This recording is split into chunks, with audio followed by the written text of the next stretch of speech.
자, 계약과 총괄 위헌부담. 위헌부담은 간단하죠. 매매 계약을 하고요. 이렇게. 그 후에 목적물이 전소되는 등 후발적 불능이 있어요. 그런데 양당사 각부 모두에게 책임이 없어요. 자, 그럼 일단 갑의 의무는 소멸했죠. 그리고 그 대금 지급 위험을 누가 부담하느냐? 원칙 불능이 된 채무의 채무자. 갑이 부담하죠. 즉 갑은 이렇게 대금을 청구할 수 없고, 그 다음 미리 받은 돈은 돌려줘야 되죠.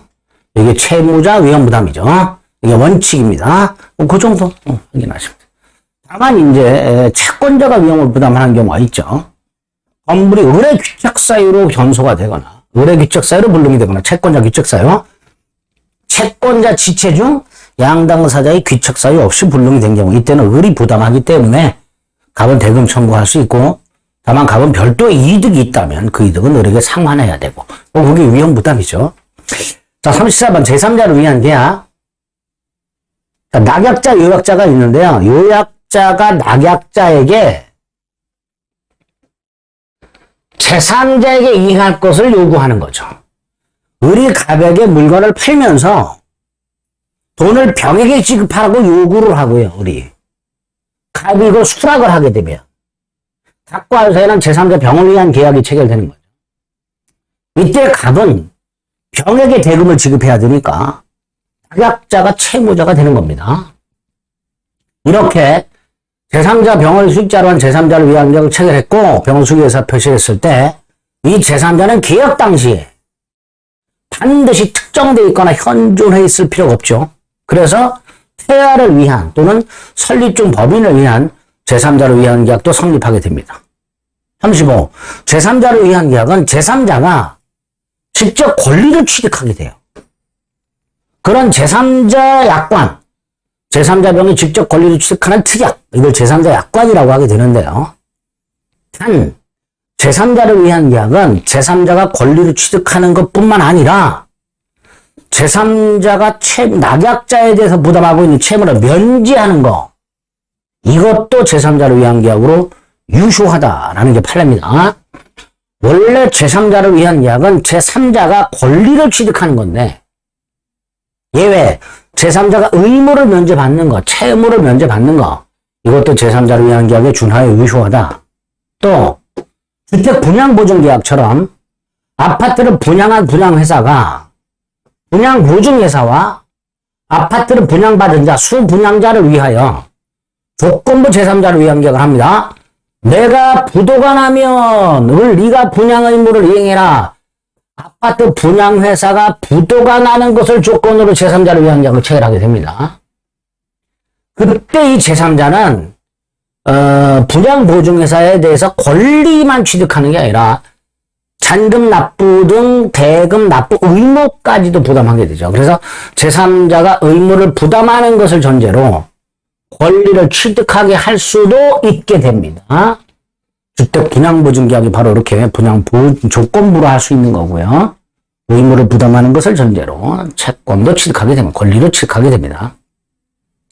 36번 병이 제3자를 위한 계약에서 수기회사를 표시했는데 병이 갑에게 이행을 청구할 때 병이 갑에게 이행을 청구할 때 갑은 을병사의 관계, 이게 뭐죠? 요약자와 수익자에서 대가관계죠.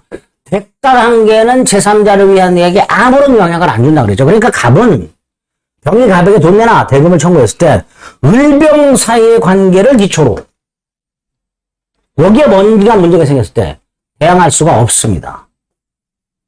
을병사의 관계, 요약자와 수익자사 관계는 제3자를 위한 계약에 아무런 영향을 주지 않습니다. 37번. 수익자는 계약 당사자가 아니니까 계약 해제권 없고요. 원상회복 청구권 없죠. 수익자는 손해배상 청구권 가시면 됩니다.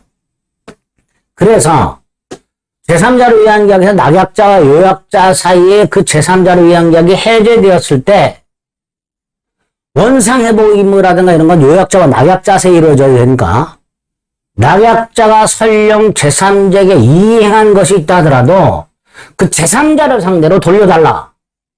고 청구할 수 없습니다. 요약자에게 반환을 청구해야 될 겁니다. 그래서 참조.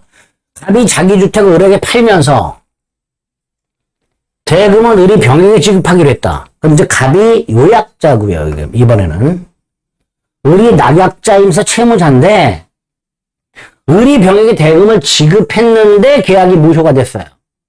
자, 이때 을이 병에게 야, 돈 돌려달라 청구할 수는 안 된단 말이죠.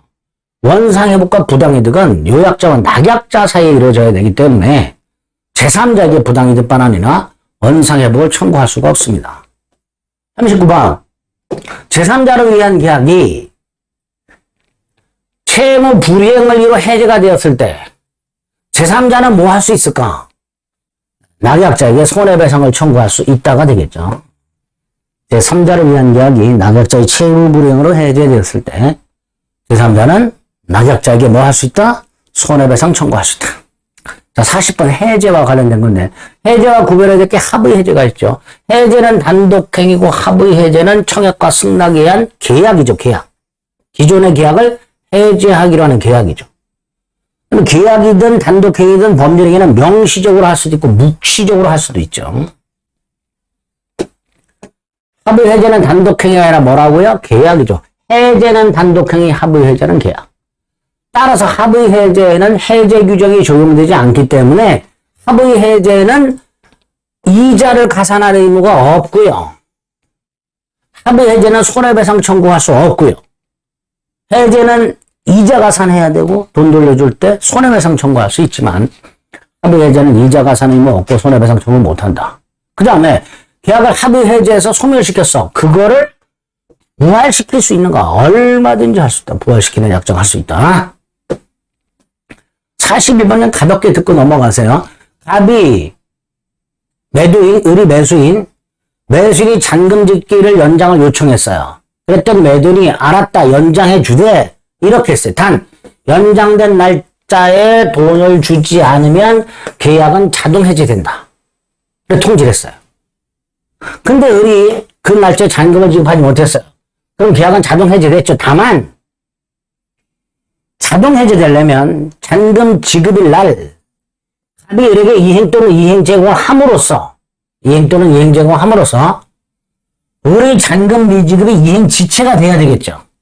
그런데 갑이 뭘 했냐면 잔금 지급 기일 날 소유권 이전 등기에 필요한 서류 중 매도인 인감증명서만 빼고 나머지는 다 발급받고 있어. 발급 받았어요. 자, 이때 매도인 인감증명서 자칫 가면 금방 발급받죠. 그러니까 갑이 그 연장된 날짜에 매도용 인감증명서를 제외한 나머지 서류를 전부 준비해 놨다면 이행 제공을 마친 거고, 따라서 그럼에도 불구하고 우리 잔금을 지급하지 않았으니까 계약은 자동 해제됐겠죠. 그죠? 그래서 다음날 부동산을 제3자에게 얼마든지 넘겨줄 수 있게 됩니다. 자, 41번 틀린 점이 됩니다. 이행 제공을 한 걸로 봐야 될 겁니다. 42번 조금 똑같은 거예요. 매수인이 잔금 지급일까지 대금을 지급하지 못하면 계약은 자동 해제된다라고 약속을 했어.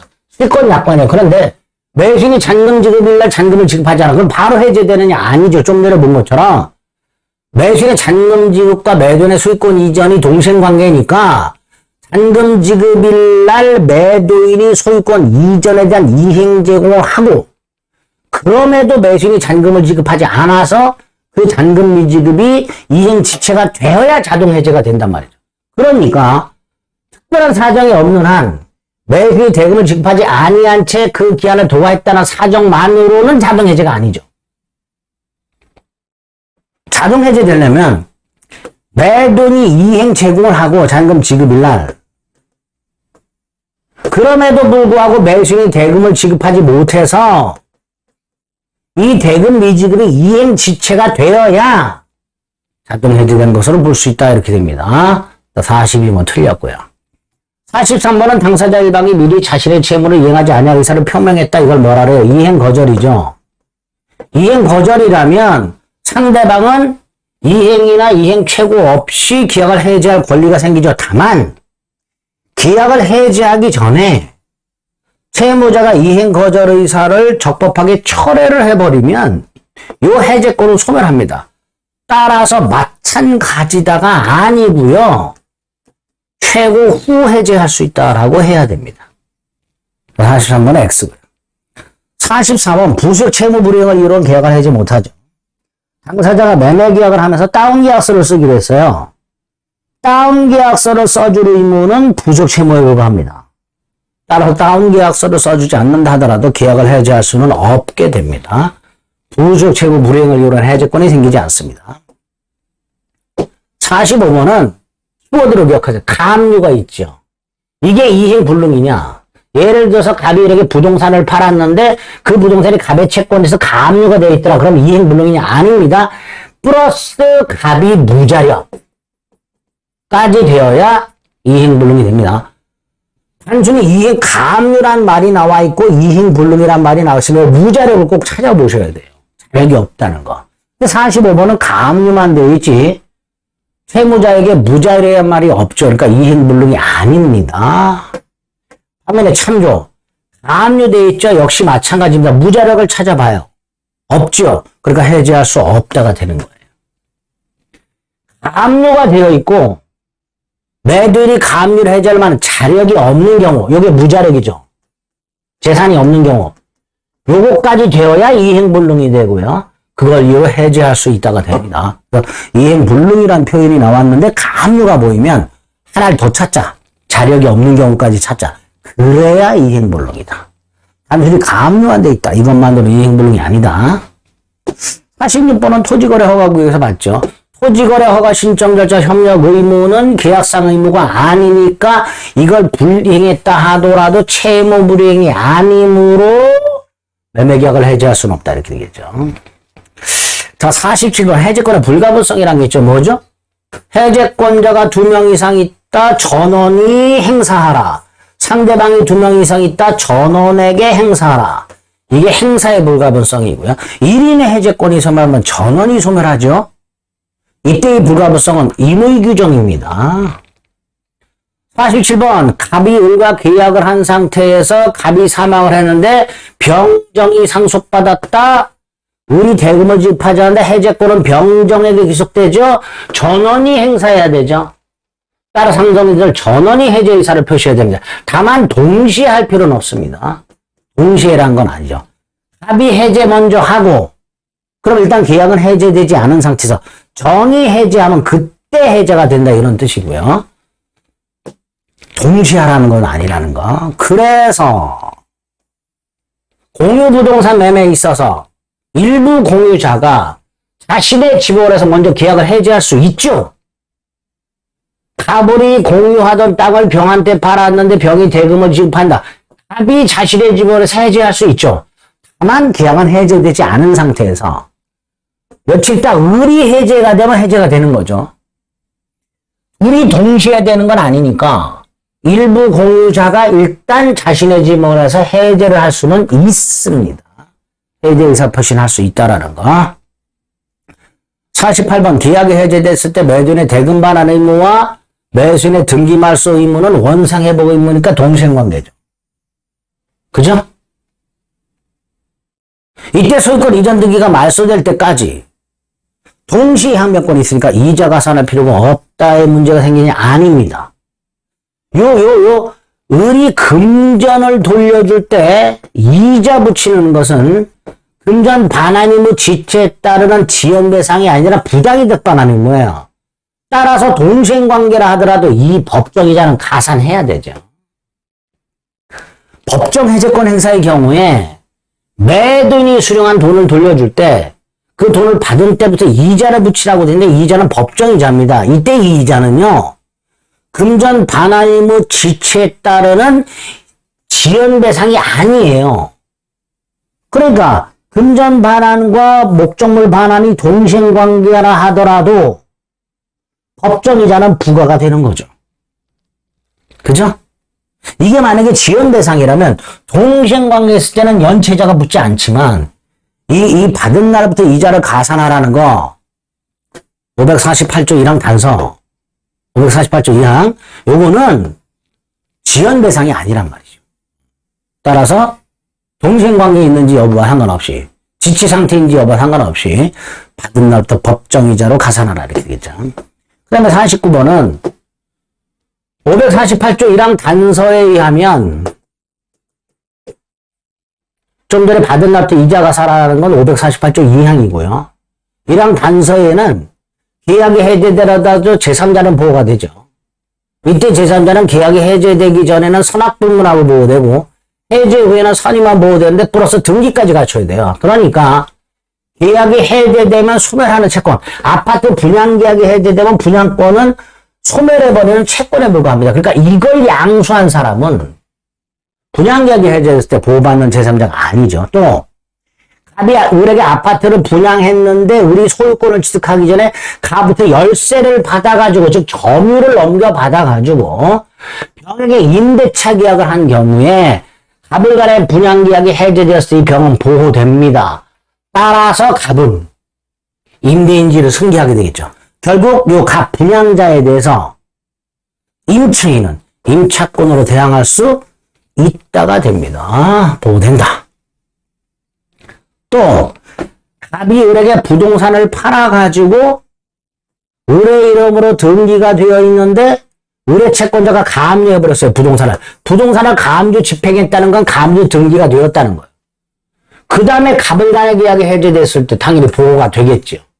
가압류 등기까지 되어 있으니까 소급표로부터 보호받을 수 있는 제3자에 해당이 됩니다. 또 계약 해제 후 말소 등기 전 모르는 제3자도 보호되죠. 저당권을 취득했다고 되어 있으니까 등기가 되었겠죠. 해제 후 말소 등기 전 선의 제3자 앤드 등기까지 되어 있으니까 보호되죠. 따라서 계약 해제는 이 저당권자에 대해서는 해제 효력이 없다. 해제 효력이 없다. 저당권은 영향을 받지 않는다. 또 갑이 을에게 주택을 매각을 했고 을이 등기를 갖췄어요. 소유권을 취득했습니다. 그 상태에서 병과 임대차를 했는데 갑을 간의 계약이 해제돼서 을이 소유권을 상실하게 됐습니다. 이렇게 소유권을 을이 취득했다가 계약 해제로 소유권을 상실하게 된 을과 그 전에 계약이 해제되기 전에 임차한 임차인 이 인도와 주민등록을 했다면 대항력이 있죠. 그러니까 얘도 보호된단 말이죠. 계약 해제로 권리를 침해받지 않는 보호되는 제3자에 해당한다. 이렇게 되겠죠.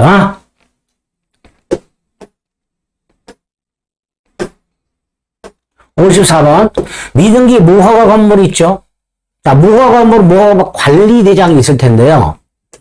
무허가 건물 관리대장에 소유자가 갑에서 을로 을에서 병으로 이전된 걸로 등재가 되어 있는 상태에서 갑을 간의 계약이 해제됐을 때 이 병이 보호되냐? 안 된다. 왜? 무허가 건물 관리대장은 등기부가 아니다. 병이 무허가 건물 관리대장에 소유자로 등기되어 있다 하더라도 이건 등기가 아니다. 따라서 병은 548조 1항 단서 제3자 보호 규정이죠. 그 제3자에 해당하지 않는다. 이렇게 되겠죠. 그래서 548조 1항 단서 즉 계약 해제로부터 보호되는 계약이 해제되더라도 보호되는 제3자란 이해관계를 가져야 되고 앤드 부동산은 등기, 동산은 인도 등으로서 외형상 완전한 권리를 취득한 자여야 된단 말이죠. 그러니까 갑과 을 사이에 매매가 있었고 을병사에 매매 계약이 있는 다음에 이 이하관계권자가 가등기를 맞춰놨어요. 이것도 등기죠. 그러니까 병은 갑을 간의 계약 해제세 보호되는 제3자에 포함된단 말이에요. 이렇게 부동산은 등기까지 갖추고 있어야 보호가 되겠죠. 55번은 뭐 크게 신경 안 써도 되고요. 56번. 자, 갑과 을이 매매 계약을 했는데 을의 채무 불이행을 이유로 갑이 계약을 해제했다. 당연히 갑은 손해배상 청구할 수 있는데 이때 손해배상은 뭐냐? 이행이익 배상이 원칙. 계약이 유효인데 이행을 안 했고 그래서 해제가 됐기 때문에 이행이 원칙이 돼 계산하기 쉬운 실례익 배상을 구할 수도 있다. 판례가 이행이익 배상이 원칙이 돼 실례익 배상을 구할 수도 있다. 이렇게 됩니다. 57번은 계약을 사정 변경을 이유로 해제는 못하지만 해지는 할 수 있다는 게 원칙입니다. 회사의 이사가 회사 채무를 보증을 섰는데 이사직을 사임했을 때 사정이 변경됐으니까 보증계약을 해지할 수 있는가의 문제가 생겨요. 자, 있는데 다만 조심해야 될 게 있어요. 이사직을 취임하면서 채무 액수와 변제기가 특정되어 있는 회사 채무를 보증 섰을 때는 그때는 해지할 수 없답니다. 예외적으로. 장래 발생하는 회사의 이사직을 취임하면서 장래 발생하는 회사의 불특정 채무를 보증 섰을 때, 불특정 채무를 보증 섰을 때, 나중에 사임하게 되면 이사직으로 사임한 이후의 채무를 보증 서서는 안 되니까 보증계약을 해지할 수 있지만 이사직을 취임하면서 채무액 1억, 변제기 1년 뒤 이렇게 특정되어 있는 회사 채무를 보증 섰을 때는, 그때를 보증 섰을 때는 설령 이사직을 사임했다 하더라도 그 보증계약을 해지할 수는 없다. 이런 예외 판례가 있습니다. 뭐 요 정도 계약 해지를 보시면 되겠죠. 여기까지가 계약 총론 내용입니다. 그다음 이제 계약 강론은 매매하고 교환하고 임대차인데 특히 이제 매매 또 임대차의 판례가 조금 있죠. 그런 것들은 이제 시간을 달리해서 강론에서 살펴보도록 하겠습니다. 수고하셨습니다.